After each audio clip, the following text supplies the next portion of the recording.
ನಮಗ್ ಗೊತ್ತಿಲ್ಲೇನೆ ಜನಸಂಖ್ಯೆ ಸ್ಫೋಟ ಮಾಡೋದು. ಒಬ್ಬ ಪಂಚಾಯತ್ 4 ಮದುವೆ ಆಗೋದು, ಒಬ್ಬ ಜಮೀನುದಾರ 1 ಮದುವೆ ಆಗೋದು. ಅದು 1 ಮದುವೆ ಆಗ್ಬೇಕಾದ್ರೆ 40 ವರ್ಷಕ್ಕೆ ಅಕ್ಕನ, ಆಮೇಲೆ ಮಕ್ಕಳಾಗಂಗಿಲ್ಲ. ಒಬ್ಬ ಜಮೀನುದಾರ ಎಮ್ಮಿ ಕಟ್ತಾನೆ, ಆಕಳ ಕಟ್ತಾನೆ, ಬೆಕ್ಕ ಕಟ್ತಾನೆ, ನಾಯಿ ಸಾಕ್ತಾನೆ. ಒಂದು ಮಗಿನ ಹೆಚ್ಚು ಹಡಿಬೇಕಂದ್ರೆ ಯೋಚನೆ ಮಾಡ್ತಾನೆ.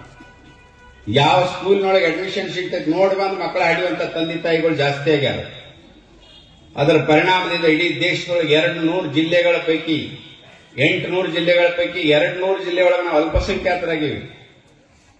6000 ತಾಲೂಕು ಅದಾವ ಇಡೀ ದೇಶದೊಳಗೆ. 6000 ತಾಲೂಕಿನ ಪೈಕಿ 1500 ತಾಲೂಕಿನೊಳಗೆ ನಾವು ಅಲ್ಪಸಂಖ್ಯಾತರಾಗಿವಿ.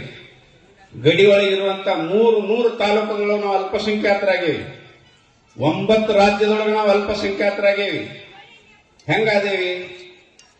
ಜನಸಂಖ್ಯೆ ಕಡಿಮೆ ಆದ್ರ ಪರವಾಗಿ ನಾವಿಬ್ಬರು ನಮಗಿಬ್ಬರು ಅಂತ ಹೇಳ್ತಿದ್ರಿ ಈಗ 20 ವರ್ಷದಿಂದ. ಈಗ 10 ವರ್ಷದಿಂದ ಹೇಳಕತ್ತಾರ ನಾವಿಬ್ಬರು ನಮಗೊಬ್ಬರು ಅಂತ. ಈಗ 5 ವರ್ಷದಿಂದ ಹೇಳಕ್ ಚಾಲು ಮಾಡ್ಯಾರ ನಾವಿಬ್ಬರು, ಅದು ಬೇರೆ ಬೇರೆ. ಸಿಟಿ ಒಳಗಂತ ಡಿಂಕ್ ಫ್ಯಾಮಿಲಿ ಬಂದವ, ಡಬಲ್ ಇನ್ಕಮ್, ನೋ ಕಿಡ್ಸ್. ಇಬ್ರು ತಂದೆ ತಾಯಿ ನೌಕರಿಗೆ ಹೋಗೋದು, ಪಾರ್ಸಲ್ ಕಟ್ಕೊಂಡ್ಬಂದು ಊಟ ಮಾಡೋದು, ಮುಂಜಾನೆ ಎದ್ದು ಮತ್ತೆ ಕೆಲಸಕ್ಕೆ ಹೋಗೋದು. ಮಕ್ಕಳು ಉಸಾಬರಿನ ಮಾಡಂಗಿಲ್ಲ. ಅದರ ಪರಿಣಾಮದಿಂದ ನಾವು 200 ಜಿಲ್ಲೆ, 1500 ತಾಲೂಕು, 9 ರಾಜ್ಯದೊಳಗೆ ಅಲ್ಪಸಂಖ್ಯಾತರಾಗಿ ಗಡಿ ಒಳಗೆ ನಮ್ಮ ಪೊಲೀಸರಿಗೆ, ನಮ್ಮ ಮಿಲಿಟರಿ ಅವರಿಗೆ ಕಲ್ಲೊಗಿತಾರೆ. ಹಿಂದೂ ಮುಸ್ಲಿಂ ಭಾಯಿ ಭಾಯಿ, ಹಿಂದೂ ಮುಸ್ಲಿಂ ಭಾಯಿ ಭಾಯಿ, ಈ ತಪ್ಪನ್ನ ನಾವು ಮಾಡಿದೀವಿ.